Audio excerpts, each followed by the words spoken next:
Should just take a few seconds for that to update, and it looks like it has. We are now live. Hello, everyone. Welcome to Crystal Speaker's Corner. This is a actual live stream, and I'm very aware I don't do many of those these days, but we have a very special guest with us. We have Saint Murad, who has been producing his own Quran translation as a native Arabic speaker, as someone who was once a Muslim, now is an ex-Muslim, now is a Christian. He has gone through the Arabic text, the Quran, and he has translated it in such a way that it totally bypasses the sin, the standard Islamic narrative, and it gets to the heart of what the actual text really says in a much more literal sense rather than paraphrasing or taking efforts to change the meaning here and there. So, yeah, thank you for being here, Murad. Would you like to give a brief introduction? I hope I did a semi-good job there, just the very basics. But is there anything else you'd like to add? Yeah, thank you for having me, Chris. This is a very good opportunity to talk with you. Just a minor change to what you have said. I am an ex-Muslim and now I am a theist, so I believe in God. But you could say maybe not a Christian yet. I'm I'm still looking into it. So this is just for the people so that they know what's going on. So this is the Well, first Lord thing, willing, and one day. yeah. So the presentation tonight will be about the sin, the standard Islamic narrative, and why it is wrong, and how the standard Islamic narrative understanding actually corrupts a Quran translation, because all the Quran translations take this into account for fact. So this is what I will talk about tonight. Sounds great. I'm aware you've got a presentation for us. If you want to dive straight in, Murad, I'm happy to get into that. If you want to present your screen. Yeah, I am sharing now. So Yep, we got it. That's it. yeah, is it We can see full it. screen? Yep, that's all good. Okay, so the standard Islamic narrative, or as I call it, the standard Islamic hoax, and people will know why I call it this way. What is the standard Islamic narrative? Well, you have the exegesis of the Quran, you have the Hadith, you have the biography of Muhammad, you have Asbab al-Nuzul, which is like reasons for dissension. This is like the literal meaning of the word, but people they translate it as why the verses were revealed or something like that. And you have the Mecca and Medina phases. So verses which were in Mecca, verses which were in Medina. My question is this stuff valid to crack the Quran so that we know exactly what the Quran is talking about? Well, is it a Persian Quran? If I were to give you a Spanish book and ask you to explain it in detail, do you think it would be a good idea to ask someone who knows Spanish? This is a question for you, Chris. What do you think? Yeah, I mean, if you gave me a Spanish book, yeah, I'd like to think that the person who explains it is familiar with Spanish. Yeah. All right, then, why, when it comes to the Quran, you ask someone who does not know Arabic? I am talking about Al-Tabari, Al-Baghawi, and most of the famous translators. They were from Persia. They didn't speak very good Arabic. Most of them were Persians who didn't know Arabic well. This is why the exegesis of the Quran in most verses is laughable. Back in 2020, I made a video on Islamic Origins channel with Mel, proving that the Umayyads and the Abbasids might actually have been from Central Asia. And in all the depictions of early Muslims, you will find them looking Asian. And this is something in the Arab mindset, they do not like that very much. What is the caliph role in all of this? This is a question no one asks. We are not 100% sure of the motives of the caliphs. A lot of politics was going on, and the caliphs used to decide how you would explain this verse, how you would explain this hadith. Nothing like this could go without the caliph's consent. So why even listen to them? Because it is a general Islamic consensus. I think this is a bad idea. Back to the Persians. Ironically, the Quran is the only book where if you want to know the meaning of a word, you'd never open a dictionary. Instead, you go to these Persians who never lived in the same century as Muhammad, nor were Arabs, nor lived close to the Hijaz. And the main problem with these interpretations is that they are built on flimsy reports. This guy said to this guy, said to this guy, as you know, in the how the Islamic chain is going. Mhm. Who are these people? Why should I base my Quran translation on these tafseers that are clearly a big sham? So I will ask you at this point, what do you think so far? Yeah, I think the idea that people later could sort of narrate what actually happened is very unlikely, given that it's both political from the Abbasids and the Umayyads time, but it's also obviously trying to explain things. Like there are verses in the Quran, many of them, which just don't make any sense. Right? There's no context to them. In fact, there's entire surahs that have no context to them. So there's obviously a need to look at those surahs that have no context and to give them one. So I always find that suspicious when it's used more to explain something that in and of itself is just not giving you any information. I think it's very easy for someone to interject new information if there's no actual established context. Whereas, yeah, with these guys, the Umayyads and the Abbasids, like you say, they're Persian. So I guess like Arabic wouldn't have been their native first language, but like a second language they pick up, I guess, or something like that. Would that be right? Yeah, and I can also recall that there was a an Abbasid caliph, maybe he was the fifth or sixth caliph, that he couldn't speak Arabic at all, and this is from the Islamic narrative. He only spoke Persian. And also, I remember that there is a report from a Western source talking about Harun al-Rashid, one of the Abbasids, and they call him the king of Persia, not the caliph, not the king of Arabia, Persia. So these Mm. people, they were Persians, and this is their depictions all over. If you look at the earliest depiction of Harun al-Rashid, you will find he looks Asian. He doesn't look like Saladin in the Kingdom of Heaven movie. This is something Yeah, that we think of today. that is interesting. Yeah, we often forget just how much we think about the Arabic invasion of the Middle East, and we kind of think of it as Arabizing completely. You know, like one minute the Middle East is not Arab, next minute it is with the invasion of Umar or whoever it was. But we forget that there's obviously already established cultures there, and it doesn't just disappear overnight. So Islam and the caliphs and the Umar, they all have to merge with these cultures, and it's kind of interesting trying to figure out exactly what role that had.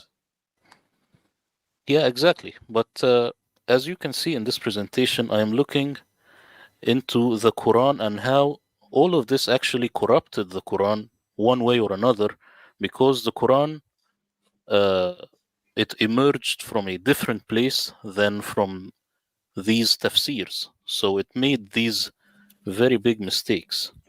Now, what is the SIN Quran translation, Standard Islamic Narrative Quran Translation? An overarching theme in Quran exegesis is anything the commentators do not know the meaning of in the Quran, they actually put it into the afterlife because they know that no one can come back to life and prove them wrong. This is a very sleazy marketing tactic. An example would be the word Kawthar in Surah 108, verse 1. They do not know what does this word mean. They say it is a river in paradise. This is pure comedy because, of course, this word has a Syriac meaning and it means something like uh, a lot of praying, abundance in praying, the way that the monks do. But because this word is not Arabic, it's Syriac, they do not know. So they used their Persian understanding to get closer to it and they say it's just a river in paradise, which of course you cannot prove it. That's really interesting because I'm aware of this particular verse because it's often used to claim that Muhammad knew he was going to be in paradise when he dies. Because supposedly they will, even though Muhammad isn't there in the text, his name is not mentioned there, they'll say that this is about Muhammad. And since it references rivers in paradise, this must mean that Muhammad knew he was going to get into Jannah. But that's interesting, knowing that there's actually a big issue with the very translation itself. Yeah, the translators, they're using the sin because they do not have any other alternative. Yeah. But but that's the reality, is that Kauthar is a Syriac word that has nothing to do with a river in paradise. Interesting. And also they say the phrase, the people of knowledge differed about this issue, about everything. When you ask today's Arabic-speaking Muslim apologists, why do Muslim commentators differ about every single issue in the Quran, they will say something like, this is because this is the mercy of Islam, or some stuff like this, which of course is very funny and Yeah. very illogical. It's very fluffy language, right? It's emotional language. This is the beauty of Islam, or this is it's okay, sure. Yeah, and of course you have a lot of experience in Speaker's Corner, and you have seen this stuff over and over again. But this comes from the tafseers, comes from the exegesis. This fallacious mindset comes from the standard Islamic narrative. So this is not because the Islamic exegesis is so ignorant about the Quran. This is the reality. That's why they say such weird stuff. They do not have access to the Bible. They do not have access to Syriac, Aramaic, Hebrew, all of this stuff. They were from Persian background, Zoroastrian background, and they didn't know what they were talking about, actually. So just to jump in, so I'm aware that when we talk about people like Bukhari, I know Bukhari is much later in his hadith side of things, but he was born in Uzbekistan, or modern day Uzbekistan, if I remember correctly. So Yes. it kind of goes to show you that some of the greatest thinkers and scholars in Islam are actually based quite far away in very different cultures. So I think like in Bukhari's case, he actually does move closer. I think he moves to like modern day Iraq. But yeah, these people come from very different cultures that aren't so close to the events, and they're trying to learn things as they go by. Especially in Bukhari's case, when he's trying to figure out what did Muhammad say and what did Muhammad not say. Being hundreds, if not thousands, of miles away is probably not a good starting position to find yourself in. Yeah, in this presentation, I will also talk about Bukhari. But for now, what I want to tell the people is that it's a very good idea to detach the Quran from anything that came after it. Not because I am a Quranist, like some people are Quranists, they want to save the Quran. No, this is not the idea. The idea is that now we know that the Quran came from further north, from areas around Syria, Palestine, areas like this. We know this from the text. But Bukhari and Al-Tabari and these exegeses, they came from the east. So they are not really related. This is something that we take for granted today, and actually it was finalized during the Ottoman times. So this is something that I will show after a while. So just this reply is very stupid or absurd. The reply that this is because the mercy of Islam, that they differed about every single issue. Even قُلْ هُوَ اللَّهُ أَحَدٌ, which is say that Allah is one, they differ about the issue. Just to jump in, Murad. Yeah. Hannah Summer, thank you very much for the donation. Means a lot to me. Thank you very, very much. And yes, I'm glad you can. Anyone who's looking, I've actually pinned the link to Murad's Quran translation into English. He's also got one that includes both an English translation and an Arabic translation. If I'm right there, Murad. And Yeah, exactly. Yep, there's now a link that is pinned. If you guys want to check that out, you can get it at his Buy Me a Coffee store. Okay, so another overarching theme in all these tafseers or exegesis of the Quran is the phrase Allahu A'lam, meaning Allah is more knowledgeable, fraudulently translated, by the way, as Allah knows best. Actually, it's Allah is more knowledgeable. Allahu A'lam. Why do they use this phrase? It is not because they are humble, it is because they really do not know what the Quran is talking about. I mean, picture this. Someone says, "Excuse me, where is the nearest Starbucks?" And the other guy will say, "Well, basically, there are nine opinions." You will say, "You sir, you are crazy." I wasn't expecting that. But the same guy, he could ask me, "Where is the nearest Starbucks?" 61 9th Avenue. This would be my response. Why? Because I could actually trace the words I use in my Quran translation to the actual dictionary and to Syriac and to Aramaic. So this is a very different thing than the usual Quran exegesis. So now we will shift gears a little bit if you want to interject, or I could continue. So we'll talk about the Sunnah. Yeah, I'm fine. Yeah, keep going. Okay, so the Sunnah, it came actually from Transoceania, not Arabia. Here are al-Sihah al-Sitta, the 6 Sihah. Al-Bukhari, Al-Nisapuri, Al-Qazwini, Al-Ash'ath, Tirmidhi, Al-Nasa'i. So these people, Sahih al-Bukhari, Sahih Muslim, Ibn Majah, these people, the Sihah al-Sitt. Where was al-Bukhari born? Place of birth, Uzbekistan. Hey, I Nisapuri, was right. yeah. Nisapuri from Nisapur, Iran. Al-Qazwini, Iran. Just the name Al-Qazwini, it means the Caspian. So he's from the Caspian Sea. Oh. Al-Ash'ath, Iran. Al-Tirmidhi, Uzbekistan. Al-Nasa'i, Turkmenistan.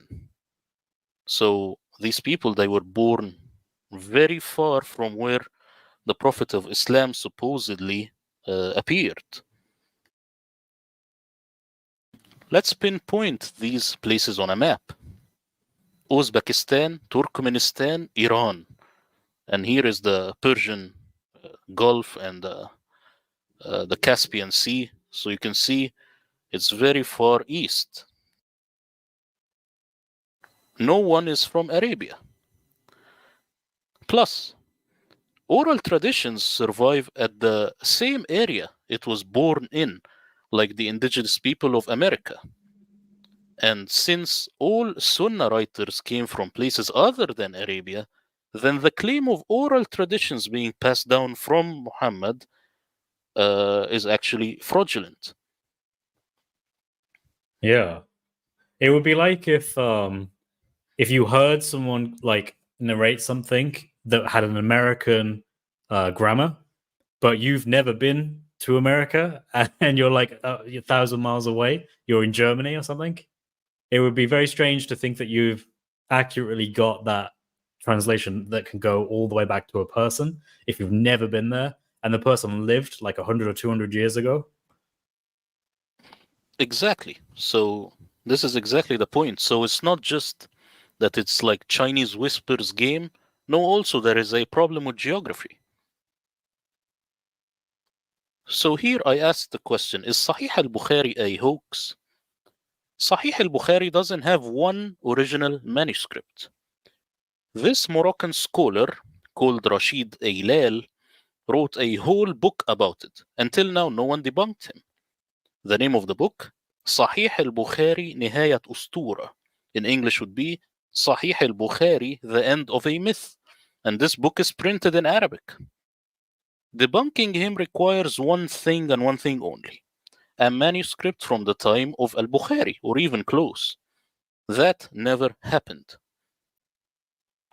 Muslim scholars created a pseudoscience called Ilm al-Rijal, or the science of men.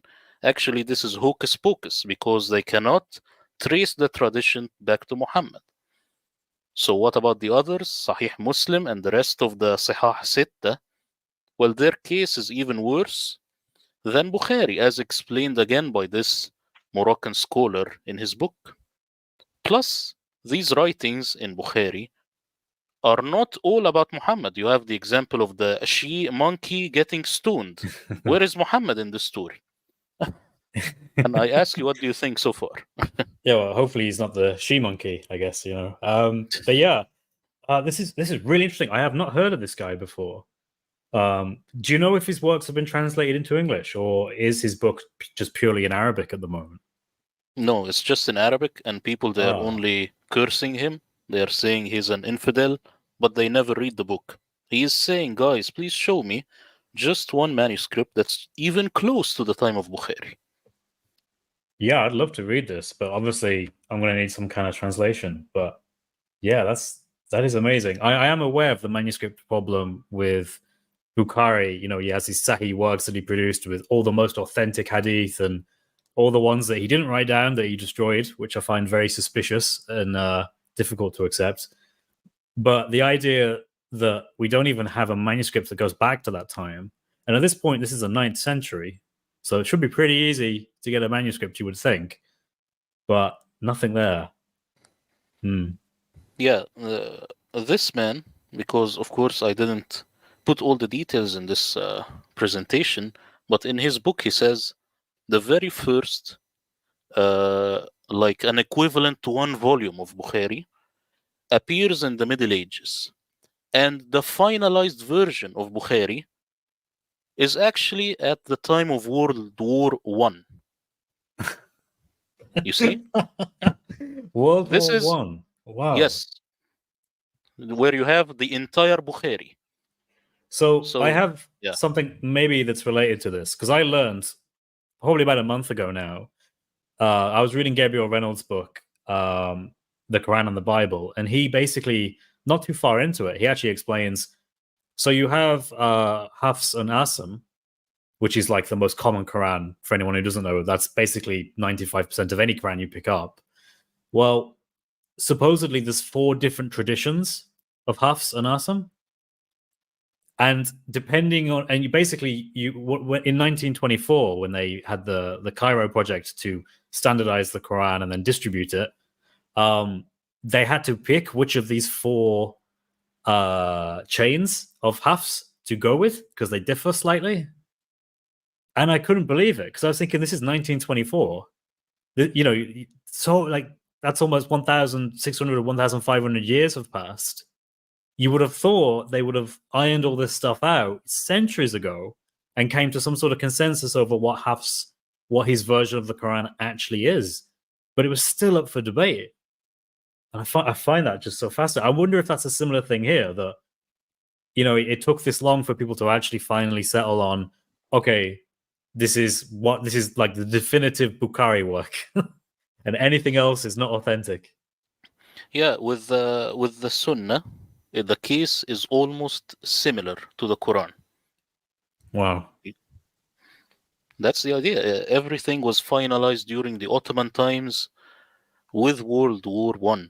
This is the reality of things. This is the manuscripts that we have, either for Sunnah or, as you are talking about the Quran, for Hafs. They had the problem in Egypt with the exams because they differed a little bit here and there. And Egypt had followed Hafs, although before it followed Warsh, which followed Morocco. But then they went with Saudi Arabia and followed Hafs. So this is what's going on. They didn't have the final decision till World War One. That's crazy. Really. So bizarre. So now we will move to the biography of Muhammad. It is another standard Islamic narrative hoax. This is the picture of Abu Ja'far al-Mansur, and this is an Abbasid caliph. I think this is the second Abbasid caliph. Also, this is the oldest depiction of him as a Central Asian guy with the Asian clothes, Asian features. Al-Mansur, the second Abbasid caliph, is the one who requested from Ibn Ishaq to write the biography of Muhammad for his son Al-Mahdi. And this comes from the Islamic tradition, by the way. I'm not making this up. Ibn Ishaq wrote this biography 130 years after Prophet Muhammad's supposed death. Now, what is the problem? Problem is the original of Ibn Ishaq is lost. The original of Al-Bakka'i, which took from Ibn Ishaq, is lost. The original of Ibn Hisham, which took from Ibn Ishaq, is lost. Robert Spencer's Did Muhammad Exist shows very well the problems with the biography of Muhammad, and Crossroads to Islam shows exactly how the archaeology actually leads to Abdul Malik ibn Marwan. So this is the sin biography of Muhammad, very problematic. And of course, if you are a caliph and you ask someone to write a biography for your son, you will write something like Peter Pan, something like King Arthur. You will automatically write something that has fiction because your son wants to hear marvelous stories. So just the beginning of how they wrote the biography of Muhammad is problematic. And I ask you, what do you think so far? Yeah. I have a very low opinion of the biography of Muhammad. I think a lot of it is embellished. A lot of it has probably been destroyed intentionally.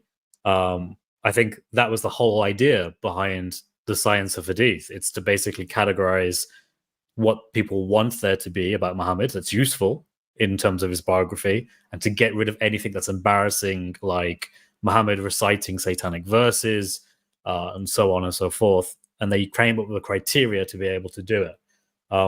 I haven't read Robert Spencer's Did Muhammad Exist? I have his Critical Quran, but I don't have this book. And I'm aware he's just published another book, which is also about the... Actually, I think it's a critical biography of Muhammad. Robert Spencer's just released.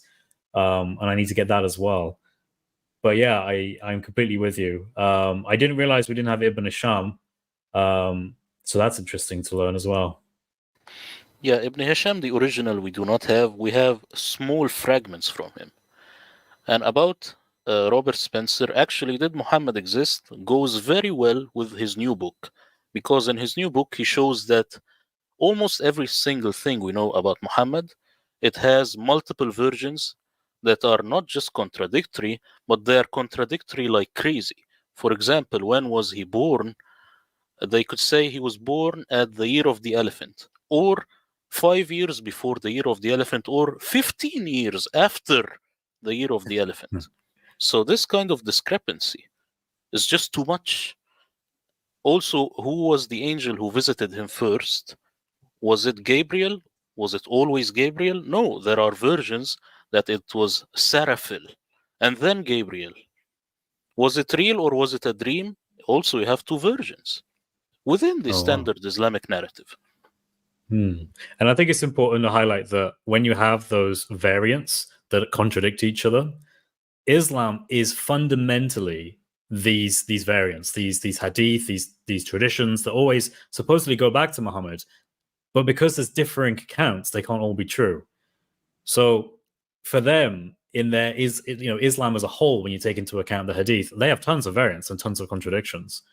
They just don't think of it that way, because they sort of make the Quran the amazing thing that's perfectly pure, and then everything else, which is what they rely on, they just go, oh, that's not the Quran, it's fine. But really, no, that is your revelation, because that's your entire religion. If you don't have the hadith, you don't have the sunnah, you don't have anything. So yeah, it's important to keep that in mind. Yeah, exactly. So now we will move to Asbab al-Nuzul, which is, they translate in English, why was this verse revealed? But actually, the literal meaning is verses flying down from heaven, as you can see here in this picture. This is Asbab al-Nuzul. But of course, Muslim translators, they always have it as, why was this verse revealed?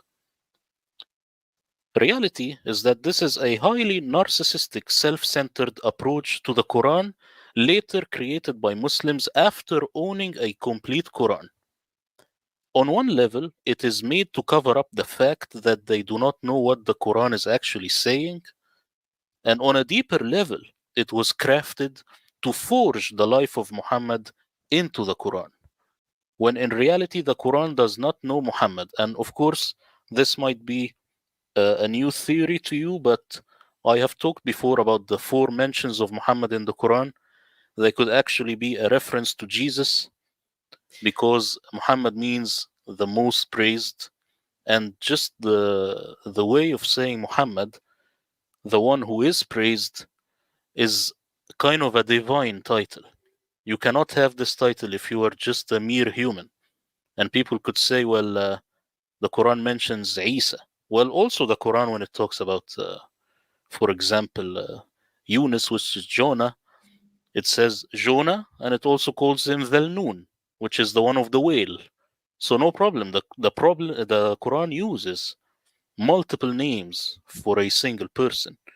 What I'm saying is that the Quran is detached from Muhammad, and the whole idea of Muhammad was added later to the Quran by the Abbasids.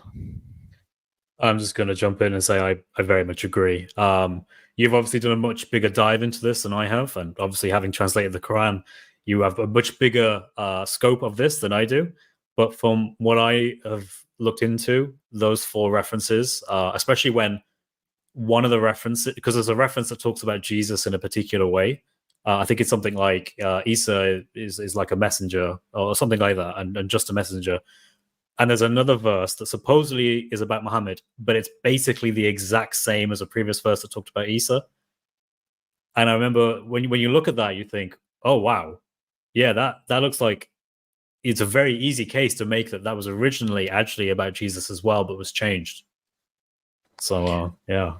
Exactly. And also, someone told me, well, there is a surah called Muhammad in the Quran. What are you talking about? I tell him, you should look at the names of the surahs, because the original manuscripts, they did not have surah names. Also, look at your own tradition, because this surah, it used to be called Surah Al-Qital, meaning the surah of combat, not the surah of Muhammad. This is a later renaming of the surah, and actually a lot of surahs in the Quran are renamed, and this is within the Islamic tradition. And there are books.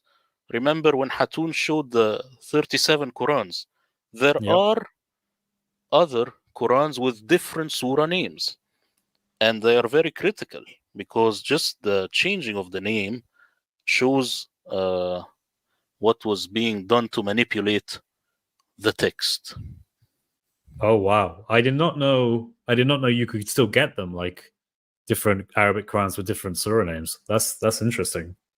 One has Surah 17 as Surah of the children of Israel, not Surah Night Journey, because it is about the children of Israel. It's about Moses. It has nothing to do with Muhammad. And this I have a photographic evidence in one Quran, which actually has it as Bani Israel, not Surah Night Journey. So this is a very powerful example, you see? Yeah, that is amazing. Wow. So now we will move to Mecca and Medina. I ask Mecca or Medina, or Muhammad and Moses. The Sin Standard Islamic narrative claims that these verses or surahs, they were revealed in Mecca, while these were in Medina. Reality is his immigration from Mecca to Medina is a hoax.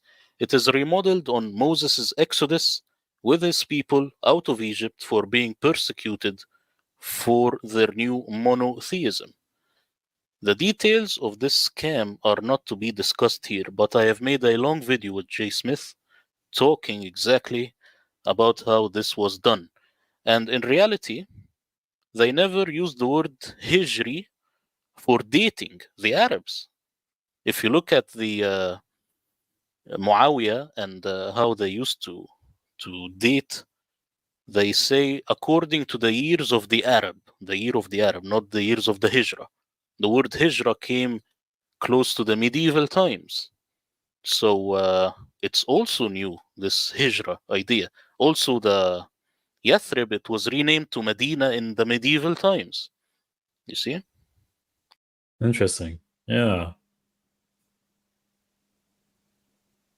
So this is another Sin Standard Islamic narrative hoax to make the Quran fit the story of Muhammad. Adding insult to injury, no one actually agrees which verses are Meccan and which are Medinan. And sometimes half of the verses in Mecca and half is in Medina. Again, picture this. I am in Mecca, I told you something like, hey man, let's go grab some. And after 2 to 4 weeks of traveling, I tell you, coffee. What is this?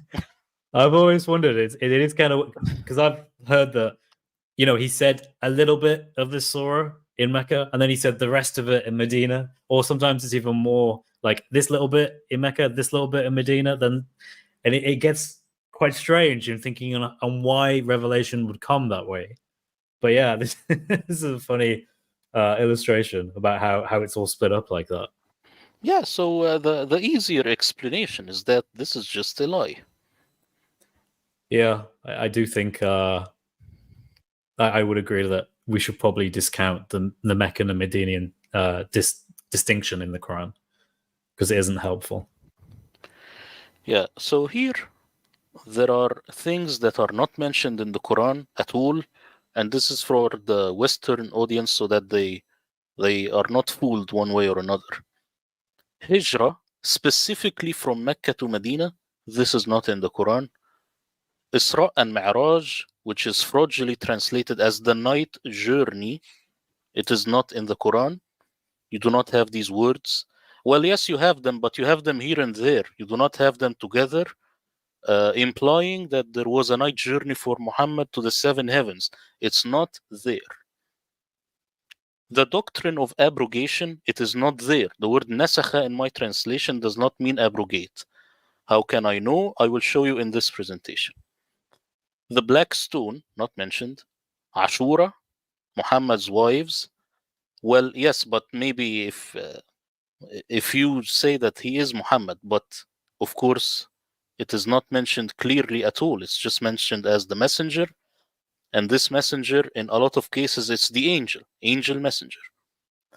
Muhammad's companions, never mentioned. Eid al-Fitr, Eid al-Adha, 5 pillars of Islam, and many, many more.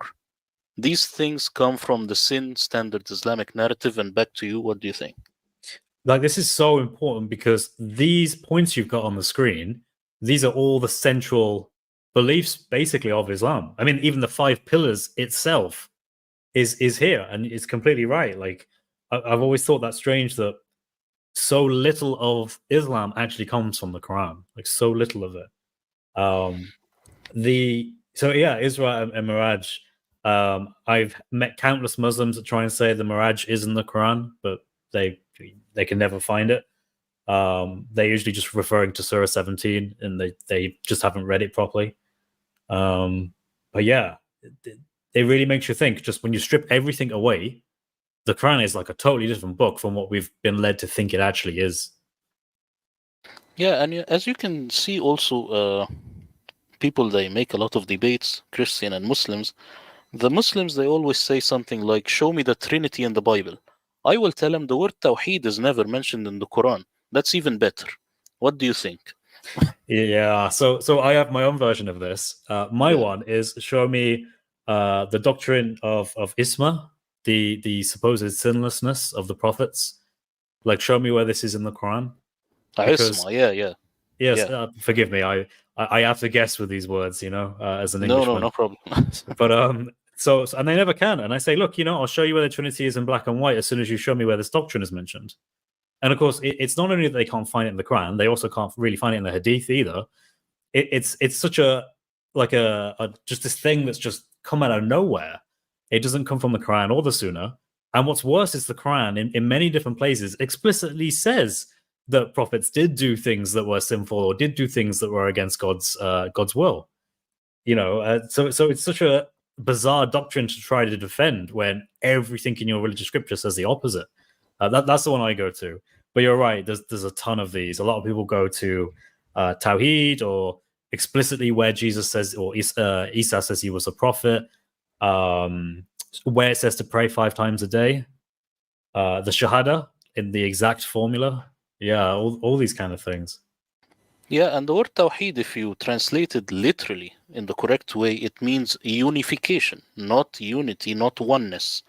And just from this word, you could actually trace back Islam, that it might have been a Christian heresy. It might have been Arianism in a new clothing. just by cracking this word tawheed, which is unification.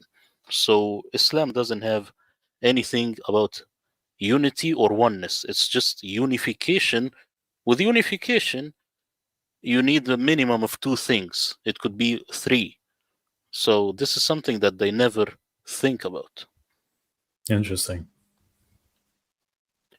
I say enough is enough. The sin doesn't have holes in it, it's just one big hole. Like Dr. J. Smith always says, you've got the wrong man at the wrong place, doing the wrong thing at the wrong time. Even Muslim scholar Yasir Qadi, he acknowledges this when he says that the standard Islamic narrative has holes in it. Don't worry, I will barbecue the sin on my channel. If people are interested, they could subscribe. So the sin, I say it is a hoax. These tools, they are not valid to crack the Quran. If you want to know exactly what the weird verses in the Quran are saying, you cannot use such material which came way too late, way too far. You would need to look at material which came before the Quran. Actually, the Quran itself says, اسألوا أهل الذكر إن كنتم لا تعلمون, which would be, ask the people of the remembrance if you did not know. And by the remembrance, if you see this word in all the Quranic contexts, you will find that this is the Torah, which would be the Jewish scriptures. It's telling you, talk to a rabbi, talk to a priest, because they know these stories. They are the ones who will crack me as the Quran. That's what it's saying. But of course, Muslims today, they will tell you, ask the Imam. There was no Imams, there was no Shuyukh. This is just a new invention that came much, much later. And now I will ask you, what do you think so far? Because I will go to the Muslim and non-Muslim Quran translations. Yeah, absolutely loving this. This is really, really good stuff. Yeah, let's keep going. Okay, now the question with the Bible usually is, which translation is better? But with the Quran, the question is, which translation is worse? Quran translations are so bad and deceptive that there is an online meme. They say this is the science of bracketology, because in the Quran you have more brackets than you have the actual text, because they could never give you the bare Quran because you will know that it doesn't mention Muhammad. So they have to keep shoving him in there. Now, what did these translators have before translating the Quran? So you have Muslim translators and you have Christian translators like Robert Spencer and Osama Dakdok. Osama I love, of course, and this has nothing to do with his translation. It's just that I am saying we used very different methodology. They used the sin standard Islamic narrative to translate the Quran, to crack the code.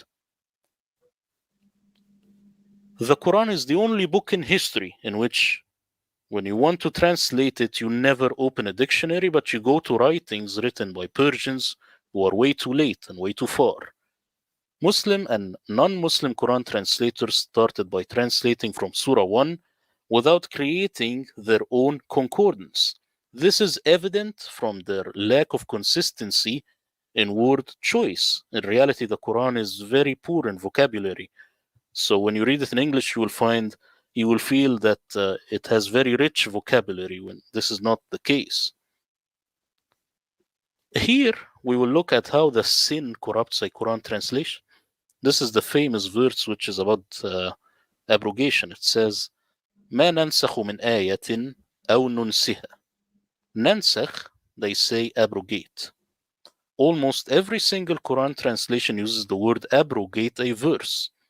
This is sad because if you look at this same word, it's mentioned 4 times in the Quran. ننسخ, and here أخذ الألواح في نسختها فينسخ نستنسخ. 4 mentions. The Arabic word نسخ has a common theme in all these contexts. Did they know the common theme? No, they didn't. That's why here they will say abrogate. And here they will say transcribe. And here they will say write. And all of this stuff. Why? Because they didn't create their own concordance. They didn't put a lot of effort and time to see exactly what this word means. I say it is not abrogation. People will find this in my translation. They will be shocked from my translation, of course. Ayah is not a verse. The Quran doesn't have the word verse. This comes from their obsession with the Bible. Let me tell you, Muslim translators are obsessed with the Bible, and I said this in another presentation. They have this biblical language in their mind, and they superimpose it on the Quran. The Quran is not the Bible. It doesn't use the word sin. It doesn't use the word verse. It doesn't use these religious words. It uses other language, more secular language, more business-like, business-oriented language. Very different. Like in the Bible, you have the word recompense. For example, the Quran has, in my translation, remuneration, or something like paying for a job. This is what the Quran is using, business words. Before I move on, I will ask you, what do you think? Yeah, I mean, this is huge because their whole way of understanding Revelation hinges on Surah 2 106. That verse where it talks about things can be abrogated. You know, Allah can reveal one verse and then be like, nah, you know, this was fun for a while, but now I want to bring something equal to it or better than it. And if that really isn't what is meant here, then that has like tsunami waves of an impact on the religion of Islam and how people understand it. Yeah, the doctrine of abrogation, why it was crafted, it was to open a hole so that you can abrogate the whole of the Quran if you like. So they will say, well, there are hadith that could abrogate a verse in the Quran. Now you are creating a new religion. But in the Quran, this word, it does not mean abrogate. Nasakha is making a copy. It is not abrogating. Nasakha, make a copy. If I say I have a nuskha, I might have a version. I have a different copy, something along those lines. You see, this has nothing to do with abrogation. This is the doctrine that came later. Yeah. So here again, ما ننسخ من آية. Here you have Osama Dakdok translation, you have Robert Spencer, and you have Sahih International. You will find that they will say abrogate a verse or revelation. Do you see any difference between Muslim and non-Muslim Quran translations here? Creating more sin-based translations is like beating a dead horse. I'm not talking about Osama or Robert. Osama is a genius in his own way. Robert also is a genius because of his Quran exegesis that he adds. I'm saying that it's not a very good idea to create more sin-based translations. We need to get out of the sin, because in my translation, you do not have verse or abrogate. And I have a very powerful case I could show you in every single context why these words are not what the author is intending. For example, here you will have Robert and Osama, they will say jihad means fight the infidels. I say jihad used to mean exert effort. This is without the sin. With the sin, it is holy war or fight the infidels. It's as if they are saying gay only used to mean homosexual, and I am saying, well, in the 50s, that used to mean happy, flamboyant. Now it strictly means homosexual. That's what I'm saying. That's the difference in methodology, the difference.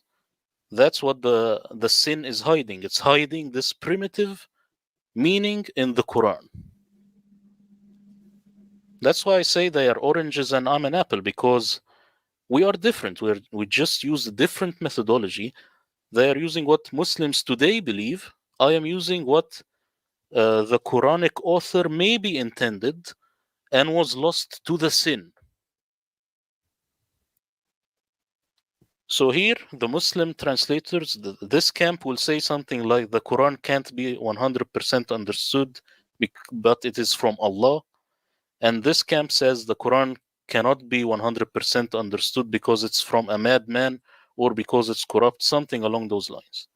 But they are both relying on the sin. They are using the wrong tools to crack the Quran. It's like I want to open an iPhone and I get a knife. No, I should get its very specific tools to open it. Here, the Muslim translators, most of the time they are liars, they are trying to make Islam look better. But here, the Christian translators, they are sincere. They say it as it is. They try their best to give you what the Quran is actually saying, but using the wrong tools, just like the Muslims here. Now, if I give you white sugar, eggs, baking soda, vanilla, and milk, what will you create? You might create an amazing cake, like the Christian translators. You might create a horrible cake, like the Muslim translators. But in the end, it's a cake because you have the same ingredients, so you will get the same results. Same, standard Islamic narrative, same results. So we've got a big problem. What is the solution? Well, a Quran translation that totally ignored the sin and worked with language only, aka the Murad translation. And I will tell the people to stay tuned. If we get to have another live stream, I will tell them exactly how I created this translation, because sometimes people tell me it's impossible to understand the Quran without the sin. I will tell them why. I did it. How do I crack a word? I check it in every single context in the Quran. Then all of a sudden I know what the author meant. I open the dictionary. I open the ancient Arabic poetry. This stuff that is close to linguistics. Muslims, they say Quran is a linguistic miracle, yet they never obsess about linguistics to crack the Quran. They're obsessing about this guy said to this guy, said to this guy. It's very weird. And my presentation is done at this point, and now I will get back to you. Wow. Yeah, thank you for that. That was very eye-opening. I do very much appreciate that you, with your translation, you're not just taking the standard Islamic narrative that has come to us through generations and generations of Islamic scholars trying to do their best at understanding something that probably can't be understood using their method, but rather you go underneath it. You actually look at, well, let's just take the text, take away the exegesis that has been imposed on it, and let it speak for itself. And I think there's a ton of value in that. And it's definitely going to be very useful for me in my polemics and my conversations with Muslims, in particular when we talk about the Quran and what certain things mean. So that's incredibly helpful. I think maybe we could, if you want to, Murad, we could perhaps have people ask some questions, maybe. Yeah, sure. What do you think? Does that sound good? Yeah, sure. I'm going to go through the chat, but if you guys want to start putting any questions you have for Murad, and I'll pick them up, put them on screen, and you get a chance to get Murad to respond. So there's this one. I think you kind of covered this. But if you just maybe want to talk a little bit more about this, Murad. Yeah, nothing wrong with Robert Spencer's Quran translation. It's just that it's a very different methodology. He used the Islamic understanding of the text. That's what happened. So, for example, he will say, you cannot eat swine because this is the Muslim understanding of the text. In my translation, actually, the Quran doesn't mention swine or pigs.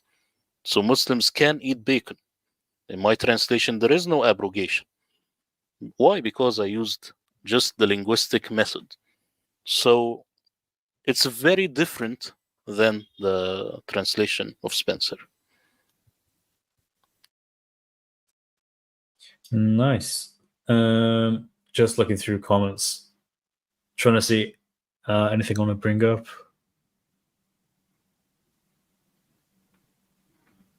Can't see any questions yet, guys. Oh, wait. No. I think there were some questions a lot earlier in the stream. But it's there's a lot of chat. We managed to hit 200 people live at once, which is pretty amazing. Nice. I think I saw someone say that they bought your Quran translation as well. So that's really awesome. Thank you to whoever did that. Yeah, that's very nice. If anyone wants to ask me anything regarding this translation, just do it. So, For example, Chris, yeah, I do not have the word Yathrib in my translation. Why? Because I have seen this word mentioned in another context in the Quran, which made it clear that it is not a place, it is just an act. You see? How is this different? I do not understand. Jesus is God. Well, in the next expose, where I will show exactly how I translated my translation, you will see that I used a totally different method. I didn't use the standard Islamic narrative at all, no hadith, no Muhammad, no exegesis. So this yielded much different results. It might get us close to what the Quranic author actually intended.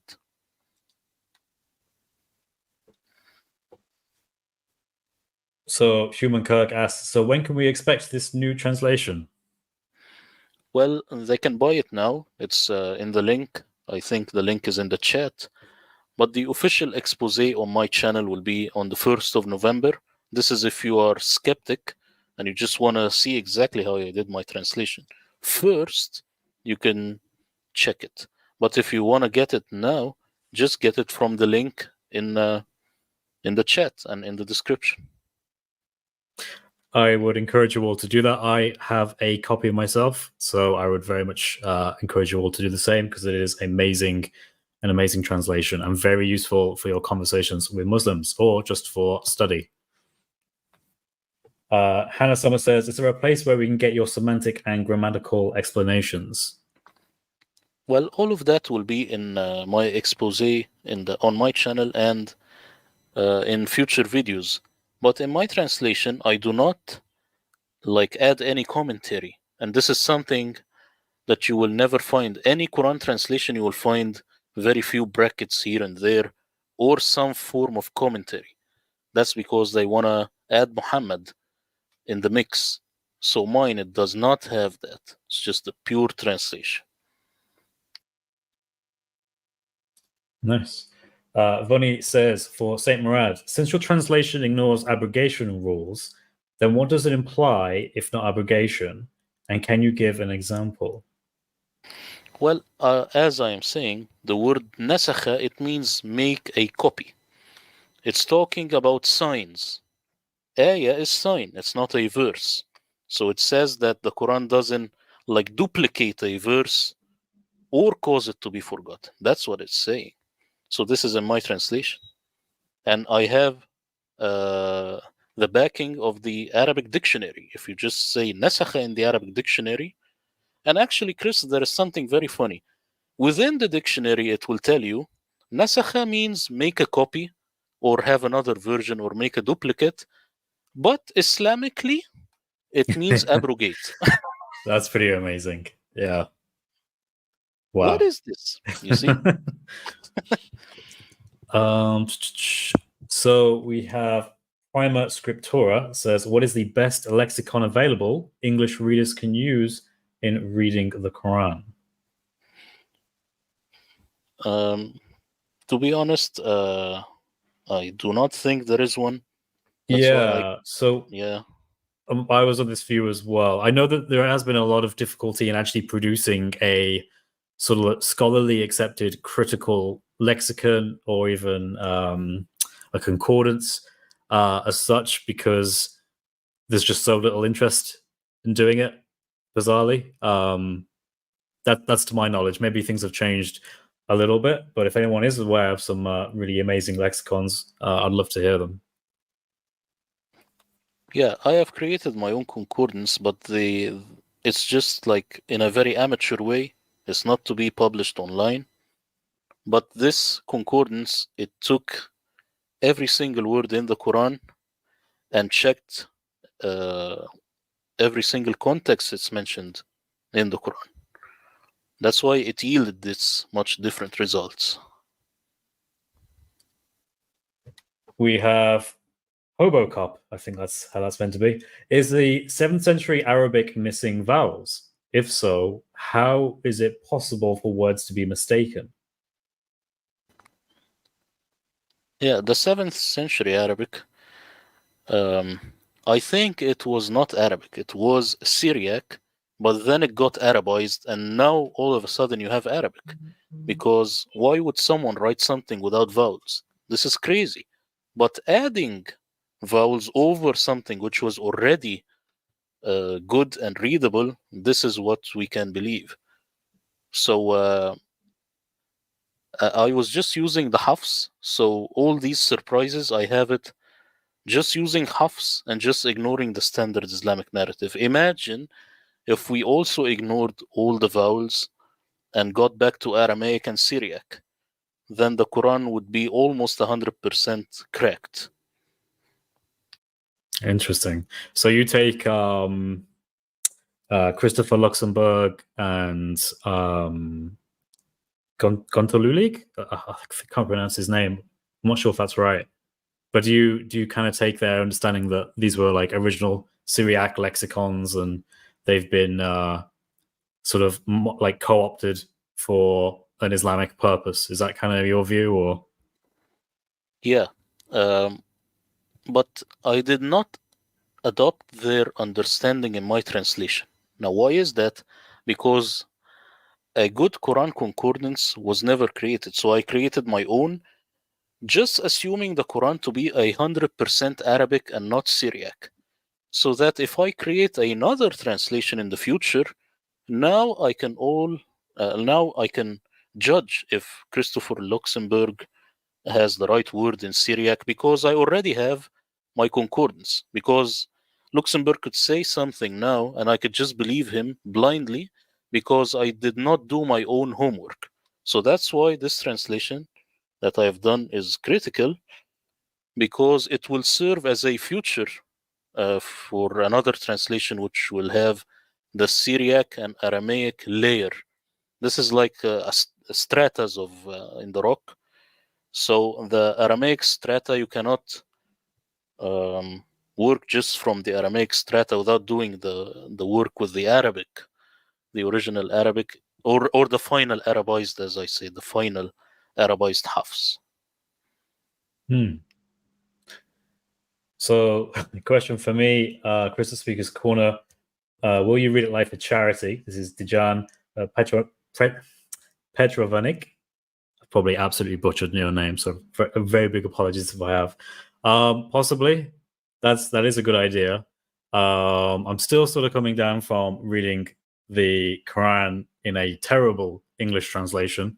I'm not sure if you saw, Murad, but I read the Quran live for just over 14 hours, just straight. And yeah, the translation I read was also really bad. It was really bad. It took so much liberties with the Arabic text. I mean, I'm not an Arab. I don't know Arabic, so but even I could tell they were taking some liberties. But we'll see what the future holds for that. Cool. I'm gonna say that looks about. Oh wait, maybe one more. I saw something for a second. I'm just trying to find it again. Just scrolling through comments.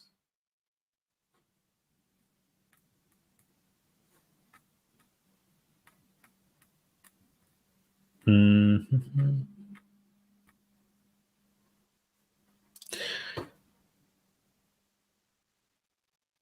Can you ask what would be the best online translators website we can use? Well, anything you will have online, it will have the sin understanding. So if that's what you're asking for, I think the less deceptive one might be Sahih International. It's a little better than Yusuf Ali, a little better than Mustafa Khattab, but they are all just bad. I would go with Osama Dakduk if you want the closest understanding to the sin with the understanding of the Arabic. But just to tell you, I think all these translations are, with the exception of Osama, I think all these translations are horrible. Either Sahih International or Mustafa Khattab or any of these. Nice. So I'm going to do one more question, and then we'll wrap up and we'll call it a show. Marcel Al-Hind says, Brother Saint Murad, in Quran 3:7, it says, and then something I do not know. So why did Allah send this book to us? If only Allah understands it, how can we do an interpretation? Yeah, this is the word it says تأويله إلا الله, which could be no one knows its interpretation except Allah. And the Quranic author, usually he flexes his muscle. That's what I see. Now, why is that? Because he wants you to be a Muslim, and a Muslim is someone who submits submissively. That's what you will find in the Quran. You have to be submissive, and you do not have any will. So the Quranic author or Allah is always flexing. Even when it says he is the best of deceivers, it's actually flexing. Like, even if you want to deceive, I am even better. I am good at good and I am good at evil. I will beat you in any game. This is the mindset of the Quranic author, because, of course, I have read it multiple times now, and I see that this author, he's kind of a narcissist. So that's what's going on. I think that makes a lot of sense. Well, thank you very much for joining us, Murad. It's been an absolute pleasure to have you on. I've wanted to have you on my channel for quite a while now. I've been incredibly busy with things, but I'm finally glad I managed to have you on so you could give your presentation. I would like to have you back for your second part, if that's good with you. Yeah, we will definitely arrange the timing.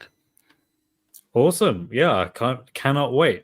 Well, thanks again for everyone who joined. It's been absolutely amazing to have you all here. And we will see you in the next one. Take care.